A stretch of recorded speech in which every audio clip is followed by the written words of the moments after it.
صاحب اور حاجی عبدالغنی صاحب کی وجہ سے یہ ساری ثواب میں شرکت کی سعادت حاصل کر رہے ہیں، اور 2 حضرات کے ساتھ نے مجھے یہاں آنے کے لیے دعوت دی، تو میں سمجھتا ہوں میرے لیے یہ انتہائی باعث برکت ہے کہ اپنے 2 دوستوں کی وجہ سے یہ سارے ثواب میں شرکت کی سعادت حاصل کر رہا۔ سبحان اللہ، سبحان۔ رات کو عزیز طاہر نے ایک چیٹ دی اور اس میں یہ لکھا تھا کہ میں ختم نبوت کے حوالے سے اختصار کے ساتھ گفتگو کروں۔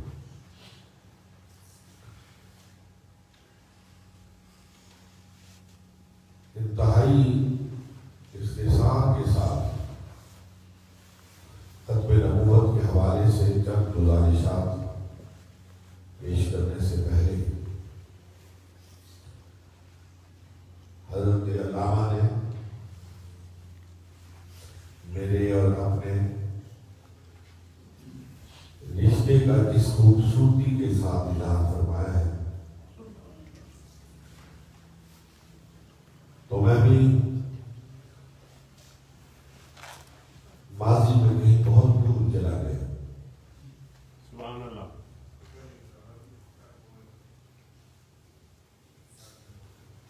انہیں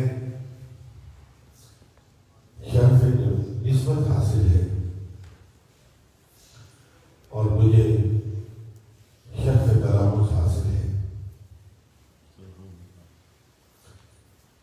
10 بوسی کی سعادت دونوں کو حاصل ہے،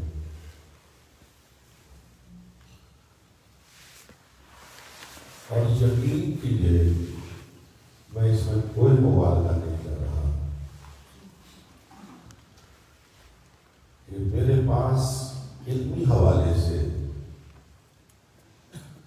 جو سب سے بڑا سرمایہ افتخار ہے، جو میں اپنے لیے سب سے بڑا اعزاز سمجھتا ہوں، وہ یہی ہے کہ مجھے حضرت شاہ صاحب رحمت اللہ تعالی علیہ کے سامنے زانوئے ادب طے کرنے کی سعادت حاصل کی۔ حضرات، میں کوئی لمبی گفتگو نہیں کرتا، میں صرف آپ کی خدمت میں یہ عرض کرنا چاہتا ہوں، شاید میرا جملہ اسے کوئی مبالغہ سمجھے، لیکن یہ میرے دل کی بات ہے، زبان پہ آئی ہوئی ہے، اس لیے اسے روکنا نہیں چاہتا۔ اللہ اکبر۔ میں حضرت شاہ صاحب کو جب بھی دیکھتا تھا تو مجھے ایسے محسوس ہوتا تھا کہ کرنے اول کی کوئی شخصیت پیچھے رہ گئی ہے۔ سبحان اللہ، سبحان اللہ۔ میں نے اپنی زندگی میں بہت سے اساتذہ سے اکتساب فیض کیا، لیکن علم و عمل کا جو شاہکار مولانا سید احمد سید شاہ صاحب کاظمی رحمت اللہ تعالی علیہ کی صورت میں دیکھا، وہ کہیں اور نظر نہیں آیا۔ سبحان اللہ، سبحان اللہ۔ بہرحال مجھ جیسے بے بذات انسانوں کے پاس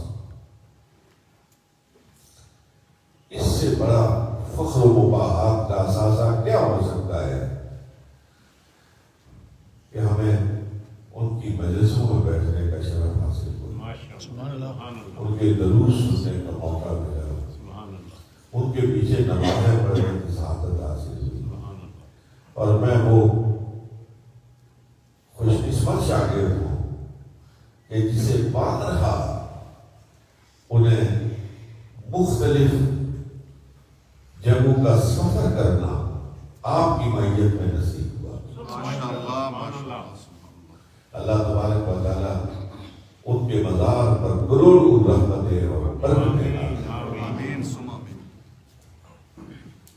حضرات، یہ کسی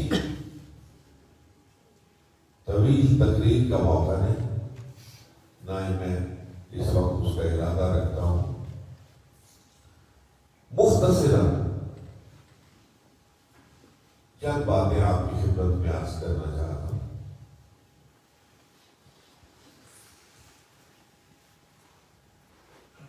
یہ ساری مخلوق اللہ کی پیدا کردہ مخلوق ہے، لیکن اس مخلوق میں سے سب سے افضل ترین مخلوق نوع انسانی ہے۔ بڑے طاقت والے، زور والے اللہ کے پیدا کردہ اس مخلوق میں سے چیزیں موجود ہیں، لیکن قرآن نے صرف اس مخلوق کو،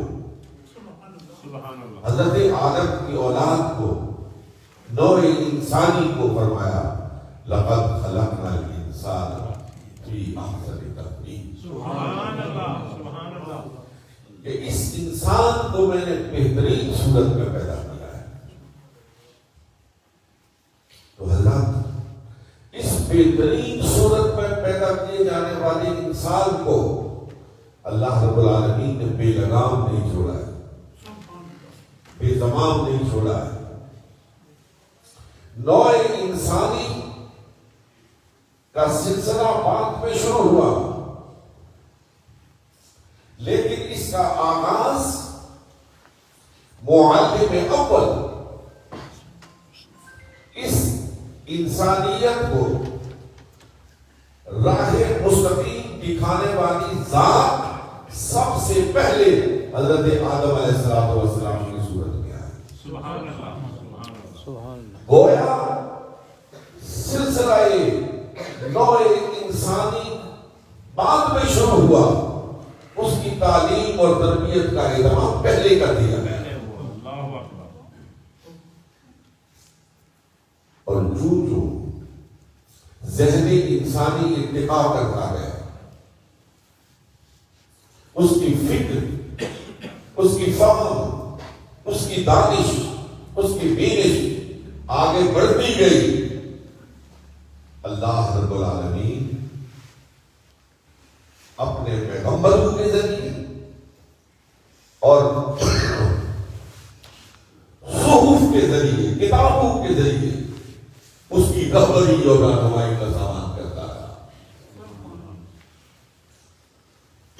مسند امام احمد بن حنبل کی روایت کے مطابق کم و بیش 1,24,000 پیغمبروں کو مبعوث کیا ہے۔ سبحان اللہ، سبحان اللہ، یہ سارے طرح تھے۔ یہ تو وہ ہیں جن کا ذکر قرآن میں موجود ہے۔ صحف ابراہیم ہے، صحف موسیٰ ہے، پیغمبروں کی ایک طویل قطار ہے، اور بہت سے وہ ہیں جن کے نام ہمیں معلوم نہیں، اللہ جن کا دائرہ کار ہمیں معلوم نہیں، لیکن اللہ رب العالمین نے وَإِن مِّن قَوْمٍ إِلَّا خَلَا فِيهَا نَذِيرٌ، کوئی ایسی قوم نہیں ہے جس میں کسی ڈرانے والے کو، جس میں کسی راہ دکھانے والے کو رشد و ہدایت کا منبع بنا کر مبعوث نہ کیا۔ اللہ اکبر۔ ہر قوم میں، ہر نسل میں، زمین کے ہر جغرافیے میں اللہ رب العالمین نے اس نوع انسانی کی رہبری اور رہنمائی کا سامان کیا ہے۔ ذہن انسانی ارتقاء کی منزلوں کو طے کرتا ہوا آگے بڑھ رہا ہے، اور ہر آنے والا پیغمبر اپنے سے بعد آنے والی کی خبر سنا رہا ہے۔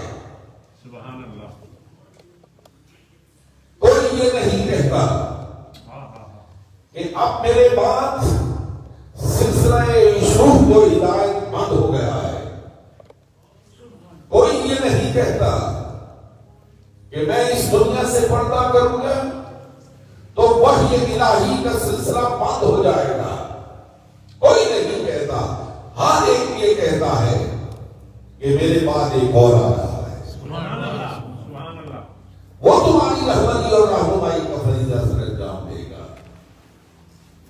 جیسے انسانی ارتقا کرتا رہا، منزلیں طے کرتا رہا اور اللہ رب العالمین اس کی رہبری اور رہنمائی کا سامان کرتا رہا. لیکن یہ سارے پیغمبر، یہ سارے رسول مختلف خطوں کے لیے، مختلف نسلوں کے لیے، مختلف جغرافیے کے لیے مبعوث ہوتے رہے. قوموں کے لیے، نسلوں کے لیے، قبیلوں کے لیے. لیکن جب ذہن انسانی ارتقاء کی منزلیں طے کرتے ہوئے عروج اور کمال کو پہنچا، جس سے آگے عروج کی اور کمال کی کوئی منزل ہی نہیں تھی، تو پھر رب تعالیٰ نے فرمایا اب کہ اس کو بھیج رہا ہوں جو کسی قوم کا نہیں، جو کسی نسل کا نہیں، جو کسی خاص جغرافیے کا نہیں. اے میرے محبوب پکار کے کہے، پورے آہنگ کے ساتھ کہے، پوری قوت کے ساتھ اس پیغام کو فرما کہ یا ایھا الناس انی رسول اللہ الیکم جمیعا. سبحان اللہ. کہ اے نوع انسانی، تم شرق میں بستے ہو، تم غرب میں بستے ہو، تم یہ ویسے نہ کریں، بیٹھنے میری بات سنیں. شرق اور غرب میں بستے ہو، تم جہاں کہیں بھی رہتے ہو، تمہاری کھال کا کوئی سرگ ہے، تمہاری ہونٹوں پر کوئی سی بولی ہے، کس قبیلے سے تعلق رکھتے ہو، کس نسل سے تعلق رکھتے ہو، اس سے کوئی غرض نہیں ہے. انی رسول اللہ الیکم جمیعا. سبحان اللہ. تم سب کے لیے رسول. سبحان اللہ. اور حاضرین محترم، تاریخ بھی اس بات پر شاہد ہے کہ کوئی فارس سے آیا، تو کوئی حبش سے آیا، کوئی روم سے آیا، کوئی شرق سے آیا، کوئی غرب سے آیا. جس نے لا الہ الا اللہ محمد رسول اللہ پڑھا وہ امت محمدیہ کا فرد بن گیا. نعرہ تکبیر، نعرہ رسالت، نعرہ تحقیق، ختم نبوت، دربار عالیہ بگار شریف زندہ باد. میرے محترم حاضرین، میں یہاں رک کر صرف ایک لمحے کے لیے موضوع سے ہٹ کر آپ کی خدمت میں ایک بات عرض کرنا چاہتا ہوں سبحان اللہ. کہ قومیں مختلف اسباب کی بنیاد پر وجود میں آتی. قوم ایک نسل قوم کہلاتی ہے، ایک جیسا رنگ رکھنے والے ایک قوم کہلاتے ہیں. یہ کالے ہیں، یہ گورے. ایک زبان بولنے والے، ایک بولی بولنے والے ایک قوم کہلاتے ہیں. ایک جغرافیے میں بسنے والے، ایک خطۂ ارض میں بسنے والے وہ ایک قوم کہلاتے ہیں. یہ ساری حصری بنیادیں ہیں.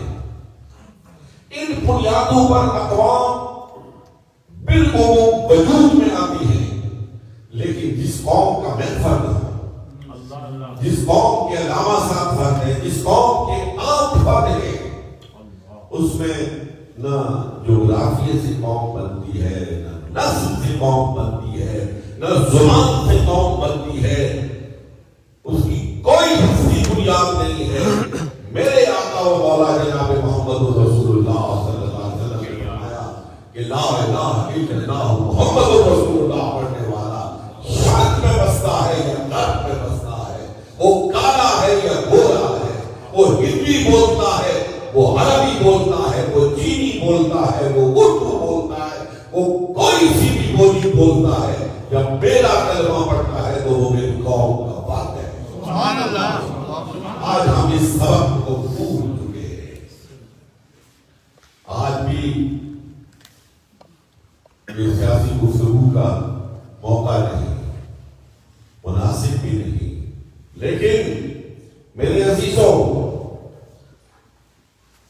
ایک وزرائے خارجہ ہے کی کانفرنس ہے، OIC جس کو کہتے ہیں،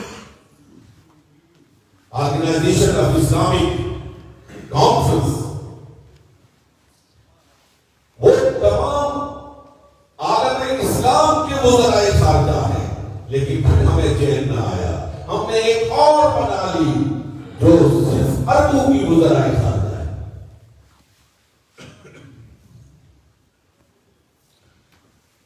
اللہ نے محترم آج ضرورت ہے اس بات کی کہ اس ملت واحدہ کے تصور کو اجاگر کیا جائے کہ ہم کہیں پہ بھی بستے ہیں.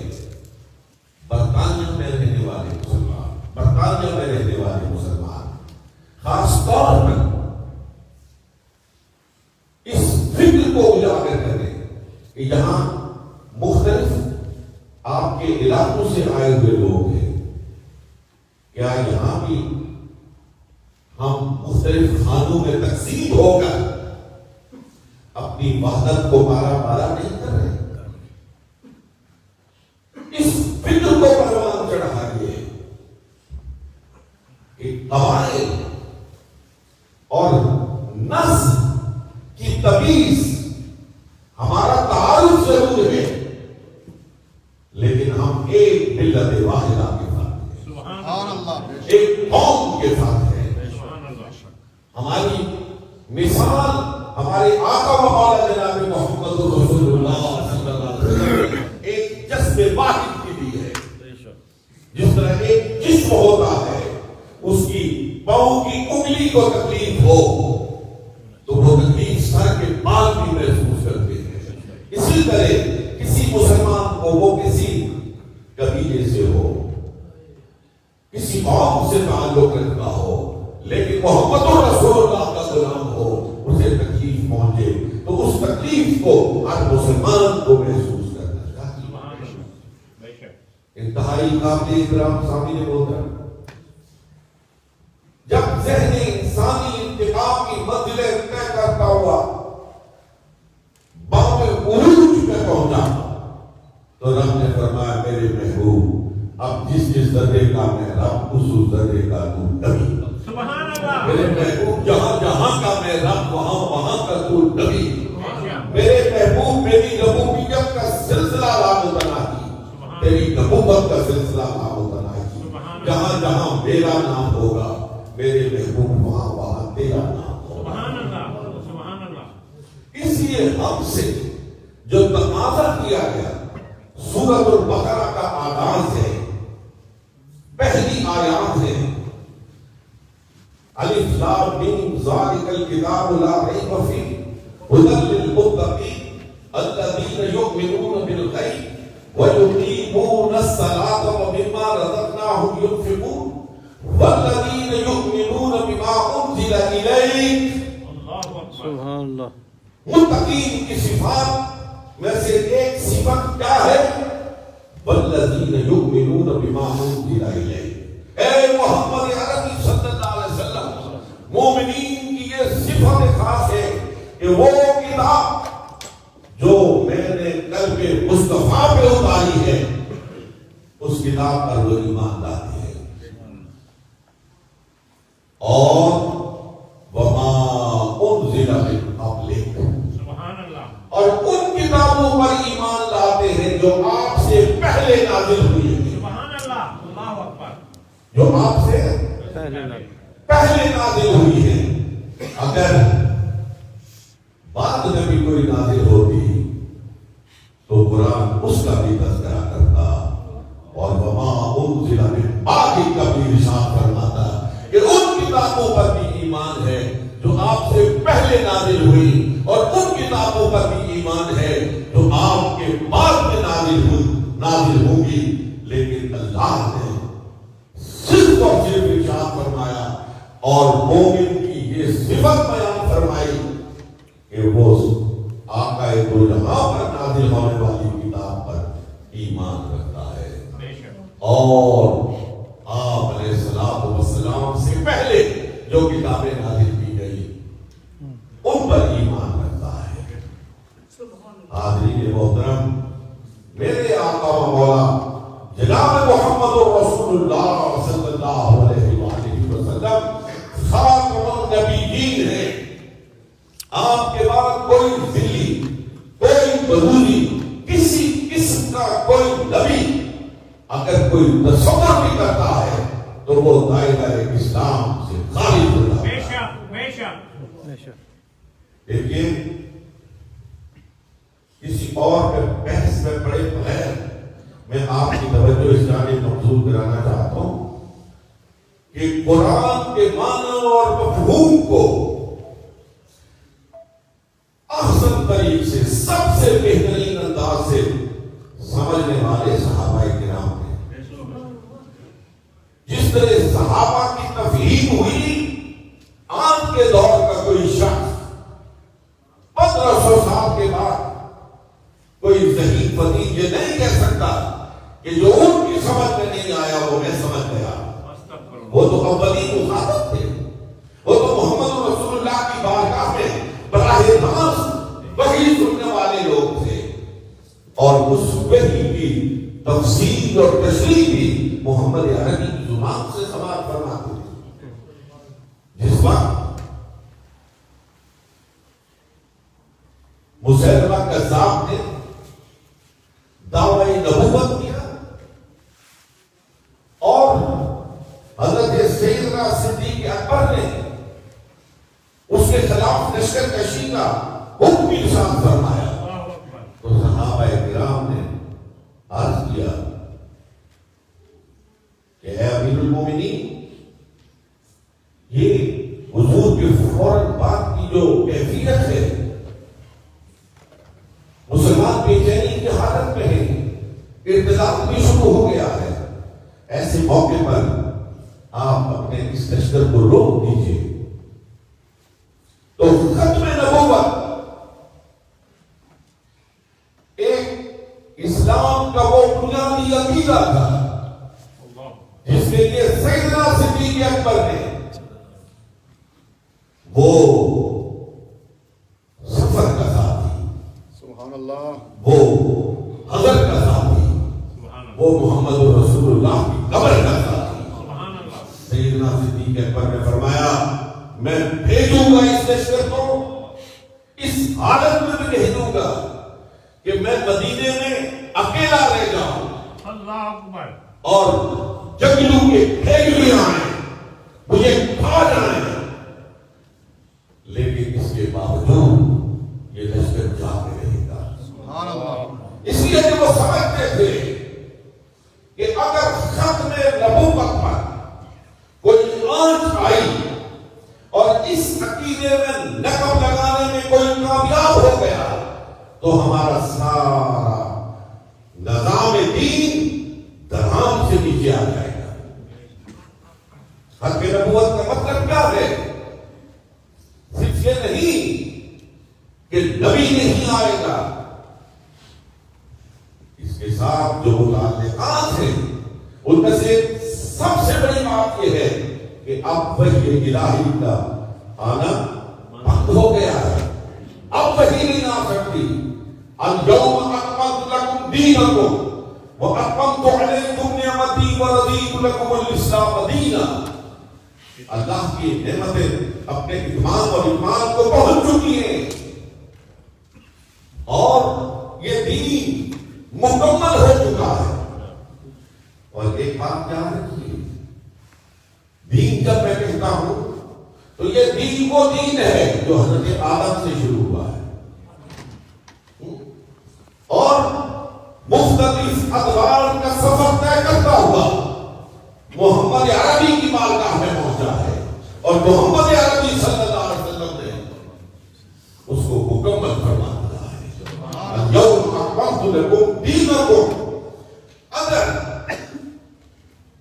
خدا نخواستہ کوئی شخص نازل ہو رہی ہے تو پھر اس کا مطلب یہ ہے کہ آج بھی اللہ رب العالمین کی طرف سے ہدایت جاری ہے، اور قرآن کا یہ فرمان اليوم اکملت لکم دینکم، اس میں اس سے بڑی اور نقب اور اس سے بڑا اور کوئی دعویٰ نہیں ہو سکتا ہے۔ بے شک جب بر صغیر میں اس فتنے کا آغاز ہوا، میرے عزیزوں آپ اس ملک میں بیٹھے ہیں، میں کوئی ایسی بات نہیں کرنا چاہتا جو آپ کے لیے پریشانی کا سبب بنے، لیکن اتنا میں ضرور کہتا ہوں کہ جب یہ فتنہ اپنے عروج کی طرف آگے بڑھنے لگا تو بر صغیر کے تمام علماء نے،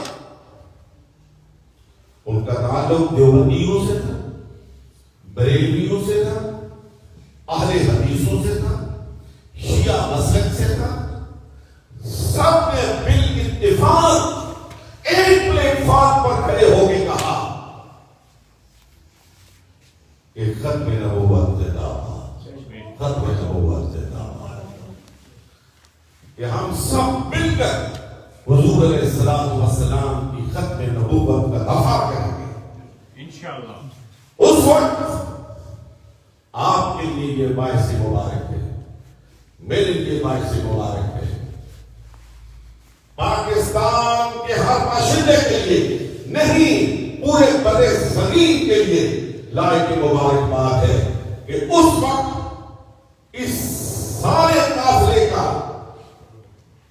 سالار، اس سارے قافلے کی قیادت کرنے والا ایک صوفی تھا،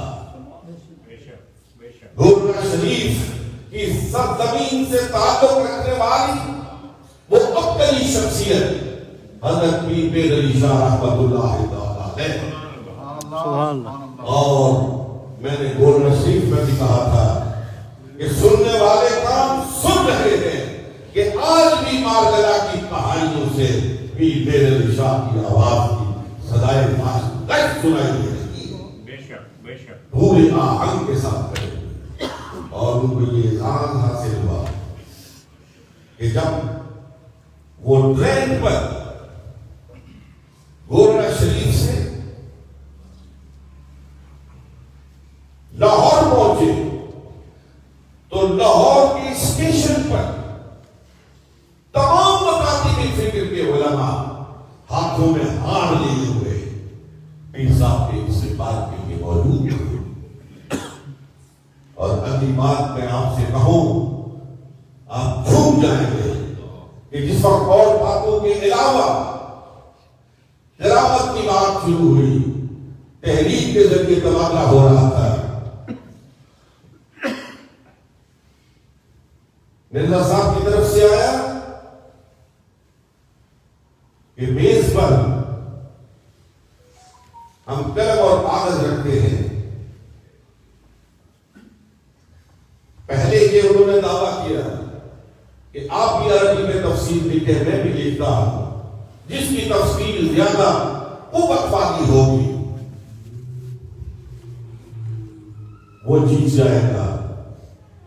اور حضرت پیر صاحب نے جو فرمایا، سبحان اللہ، آپ نے فرمایا میں اور آپ کیوں لکھے، آپ نبوت کا دعویٰ کرتے ہیں، میں نبی کے غلاموں کے غلاموں کا غلام ہوں۔ سبحان اللہ،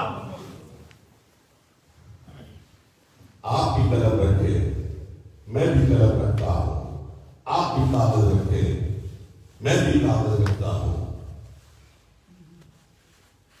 آپ اپنے قلم کو حکم دیں، میں اپنے قلم کو حکم دیتا ہوں۔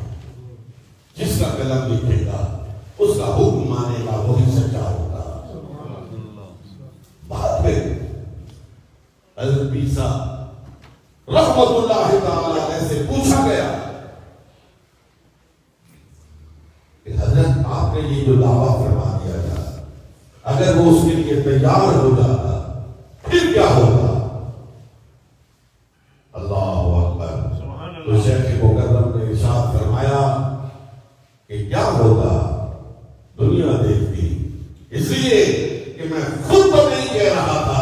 نبی کے زمانے والا مجھ سے نعرہ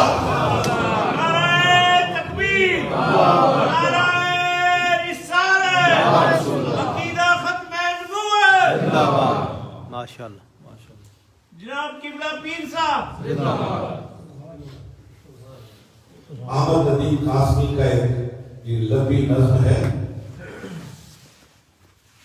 نعت ہے، اس کا ایک بڑا خوبصورت شعر ہے. وہ کہتا ہے اب تک کا جو ماضی تھا، اب تک کا جو ماضی تھا وہ ہزاروں کا صحیح، اب تک کا جو ماضی تھا وہ ہزاروں کا صحیح، اب تا حشر کا جو فردا ہے وہ تنہا تیرا. سبحان اللہ. وہ نسلوں کے، قبیلوں کے، جغرافیے کے پیغمبر دنیا سے رخصت ہوئے تو وہ پیغمبر آیا، وہ محمد رسول اللہ آئے جن کی پھر مصطفائی تا قیام قیامت قائم رہے گی. بے شک انشاءاللہ. قرآن مجید فرقان الحمید آپ پر نازل ہونے والی آخری کتاب ہے. مسلمانوں، یہ ساری توریت پر حق، انجیل پر حق، زبور پر حق، صحف ابراہیم پر حق، صحف موسیٰ پر حق، لیکن کسی کے بارے میں رب نے نہیں فرمایا کہ میں اس کی حفاظت کا ذمہ دار ہوں. سلام، یہ کتابیں اللہ کی تھی، منزل من اللہ کی، اس لیے نہیں فرمایا کہ اس کے بعد ایک اور آنے والی تھی، اس کے بعد ایک اور آنے والی تھی. وہ اللہ نے نہیں فرمایا. لیکن جس وقت آپ کے نبی، میرے نبی اور ماں سے اللہ کائنات کی ہر شے کے نبی جناب محمد رسول اللہ صلی اللہ علیہ وسلم کی باری آئی تو رب نے فرمایا کہ نحن نزلنا الذکر وإنا لہ لحافظون. سبحان اللہ. کہ ہم نے اس کو نازل کیا ہے اور ہم اس کی حفاظت کے ذمہ دار ہیں. دوستو، پھر اللہ رب العالمین نے اس کی حفاظت کی ذمہ داری کیسے لی کہ اس کو صرف کردار قلم پہ نہیں چھوڑا کہ اس میں تحریک ہو سکتی تھی، اس میں ترمیم ہو سکتی تھی. یہ لاکھوں نہیں کروڑوں لوگوں کے دلوں کی تختی پہ قرآن مجید فرقان الحمید کو لکھ دیا گیا. کاغذ سے تو اس کو مٹایا جا سکتا ہے، تختی دل سے اس کو نہیں مٹایا جا سکتا. اور میں حیران ہوتا کہ وہ نابینا جو ماں کا باپ کا چہرہ نہیں دیکھ سکتا، جو آپ راستہ نہیں دیکھ سکتا، اللہ اکبر، لیکن وہ اس قرآن کی تلاوت الف لام میم سے لے کر والناس تک مصلی پر کھڑے ہو کر ایسے کرتا ہے جیسے قرآن مجید فرقان الحمید اس کے سامنے کھلا ہوا ہے اور ایک ایک حرف کو دیکھ کر پڑھتا چلا جاتا ہے. سبحان اللہ. سبحان اللہ. اور الحمدللہ اس وقت قرۂ ارض پر بڑی قومیں آباد ہیں.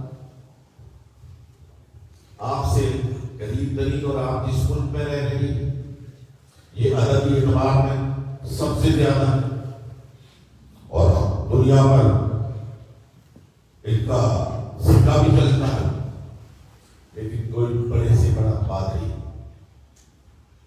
کوئی بڑے سے بڑا عیسائیت کا پرچارک آپ یونیورسٹیوں میں پڑھتے ہیں. میں دعوے سے بات کہتا ہوں اور آپ دعوے سے اپنے پڑھانے والوں اور اپنے ساتھ پڑھنے والوں سے کہہ سکتے ہیں کہ کوئی بڑے سے بڑا عیسائیت کا مبلغ انجیل مقدس کو ہاتھ میں لے کر یہ نہیں کہہ سکتا ہے کہ یہ وہ انجیل مقدس ہے جو حضرت عیسیٰ علیہ السلام لے کے آئے. بے شک بے شک بے شک. اس وقت تک عیسائی دنیا بہرحال اس بات پر متفق نہیں کہ انجیل مقدس کس زبان میں نازل ہوئی تھی، اصلی وہ زبان کون سی تھی جس زبان میں یہ مقدس کتاب نازل ہوئی تھی. بہرحال ہمارا اس پر ایمان ہے، ہمارا ایمان ہے کہ یہ اصلی انجیل مقدس پر کہ وہ منزل من اللہ ہے، لیکن یہ منشاء عیسوی تھا، یہ مشیت عیسوی تھی. اللہ نے اس کی حفاظت نہیں کرنا. لیکن جو کتاب میرے ہاتھ میں ہے، جو کتاب آپ کے ہاتھ میں ہے، جو خاتم النبیین لے کر آئے ہیں، جو کہ یہ آخری کتاب تھی، آخری نبی پر نازل ہونے والی، اور اللہ نے اس کی حفاظت کی ذمہ داری لی۔ کوئی ان پڑھ ہو یا پڑھا ہوا ہو، کوئی شہر میں بیٹھا ہو یا دیہات میں بیٹھا ہو، وہ قرآن ہاتھ میں اٹھا کر یوں بلند کر کے کہہ سکتا ہے کہ یہ وہ کتاب مقدس ہے جو آج سے 1500 سال پہلے میرے آقا و مولا جناب محمد رسول اللہ صلی اللہ علیہ وسلم پر نازل ہوئی۔ سبحان اللہ۔ اور رات کو بھی میں نے کہا تھا، ایک روز پہلے کہا کہ قرآن مجید فرقان حمید کا وہ نسخہ جو بوقت شہادت حضرت سیدنا عثمان غنی کے زیر تلاوت تھا، اور جب آپ کے جسم اطہر سے خون نکلا تو فَسَيَكْفِيكَهُمُ اللَّهُ کے الفاظ پر آپ کا خون گرا، تو آج بھی ترکی کے میوزیم میں موجود ہے اور اس بات کی شہادت دے رہا ہے کہ یہ وہی قرآن ہے، یہ وہی قرآن ہے جو محمد عربی صلی اللہ علیہ وسلم نازل ہوا تھا، یہ وہی قرآن ہے جس کو ابو بکر پڑھتے تھے، عمر پڑھتے تھے، عثمان پڑھتے تھے، علی المرتضیٰ پڑھتے تھے، جلیل القدر صحابہ پڑھتے تھے۔ اسی قرآن کو آج چشم کی جامع مسجد میں بھی پڑھا جاتا ہے، اور کوئی قوم اس بات کا دعویٰ نہیں کر سکتی۔ اور حضرات محترم، جس ذات کو خاتم النبیین بنایا گیا، قرآن کوئی محفوظ نہیں کیا گیا، اس کی زبان سے نکلے ہوئے ہر لفظ کو محفوظ کیا گیا، اس کے بولنے کو محفوظ کیا گیا، اس کے خاموش رہنے کو محفوظ کیا گیا، اس کے اٹھنے کو محفوظ کیا گیا، اس کے بیٹھنے کو محفوظ کیا گیا۔ کتب شمائل کو اٹھا کر دیکھیے، آدمی بڑھتا حیرت میں ڈوب جاتا ہے کہ محمد عربی صلی اللہ علیہ وسلم کی ذات والا صفات کے ساتھ وابستہ کوئی عمل ایسا نہیں ہے جس کو صحابہ کرام نے منضبط نہ کر دیا، محفوظ نہ کر دیا۔ حضور کہیں بیٹھے، صحابہ وہاں جا کے بیٹھ گئے، حضور نے کہیں بیٹھ کے کھانا کھایا، صحابہ نے اس یادگیری کو قائم رکھنے کے لیے وہیں بیٹھ کے کھانا کھایا۔ حضور علیہ الصلوۃ والسلام ضرورت کے لیے کسی مقام پر جا کے بیٹھے، صحابہ حضور کی قدر کرتے ہوئے اسی مقام پہ جا کے بیٹھ گئے، ایک ایک ادا کی حفاظت دیے۔ یہ بخاری، یہ مسلم، یہ ترمذی، یہ نسائی، یہ ابو داؤد، یہ ابن ماجہ، یہ بھری ہوئی کتابیں پکار پکار کر کہہ رہی ہے کہ محمد عربی صلی اللہ علیہ وسلم کی زبان اقدس سے نکلا ہوا کوئی لفظ ہماری آنکھ سے ہو جائے۔ بے شک اس لیے یہ آخری نبی صلی اللہ علیہ وسلم کی سیرت طیبہ تھی، قرآن موجود تھا، اور سرکار کی ذات کی صورت میں تفسیر قرآن کو محفوظ رکھا تھا۔ اللہ نے قرآن کو بھی محفوظ رکھا اور تفسیر قرآن کو بھی محفوظ رکھا۔ اور آخری بات میں آپ کی خدمت میں عرض کرنا چاہتا ہوں، حاضرین محترم، لوگ کتابیں لکھتے ہیں، کتابیں لکھتے ہیں اور اپنے معافی ضمیر کا اظہار کرتے ہیں، اور لوگوں کی علم کی اور ان کی ذہانت کی دلیل ان کی کتاب ہوتی ہے، تو ذہن میں آتا ہے کہ حضور نے کون سی کتاب لکھی، حضور نے کون سی کتاب لکھی۔ تو میں تمہیں عرض کرتا ہوں میرے انتہائی قابل احترام بھائیوں کہ محمد رسول اللہ نے کم و بیش 1.5 لاکھ کتابیں لکھی۔ ہر صحابی محمد رسول اللہ کی کتابیں زندہ ہے۔ بے شک اللہ اکبر۔ اگر کسی نے حضور کی کتاب پڑھنی ہو تو وہ ابو بکر کو پڑھے، وہ عمر کو پڑھے، وہ عثمان کو پڑھے، وہ علی المرتضیٰ کو پڑھے، وہ بدر و حنین کے غازیوں کو پڑھے، وہ محمد عربی کے قدموں پر قربان ہوتے ہوئے جان نثار صحابہ کی سیرتوں کو پڑھے۔ ہر کتاب محمد عربی، ہر صحابی محمد عربی کی ایک زندہ کتاب ہے۔ قرآن ہمارے پاس موجود ہے، سیرت محمد مصطفیٰ ہمارے پاس موجود ہے، اس پر عمل کرنے والے صحابہ کرام رضوان اللہ تعالیٰ علیہم اجمعین کی ذوات قدسیت، آپ حیران ہوں گے نوجوان بیٹھے ہو کہ ہمارے علماء نے، ہمارے محققین نے صرف صحابہ کی زندگیوں کو کلام بند نہیں کیا، قرآن کو آگے لے جائیے، جناب محمد رسول اللہ صلی اللہ علیہ وسلم کی سیرت طیبہ کو آگے لے جائیے، صحابہ کی زندگیاں جنہوں نے محمد رسول اللہ کی زندگی کو روایت کیا ہے، بیان کیا ہے، اللہ کے بندوں نے ان کی زندگیوں کو بھی محفوظ کر دیا ہے کہ کل کوئی یہ نہ کہے کہ جنہوں نے حضور کے بارے میں یہ بات کہی وہ خود کون تھے۔ اللہ اکبر، سبحان اللہ۔ یہ جاننے کے لیے کہ ابو ہریرہ کون تھا،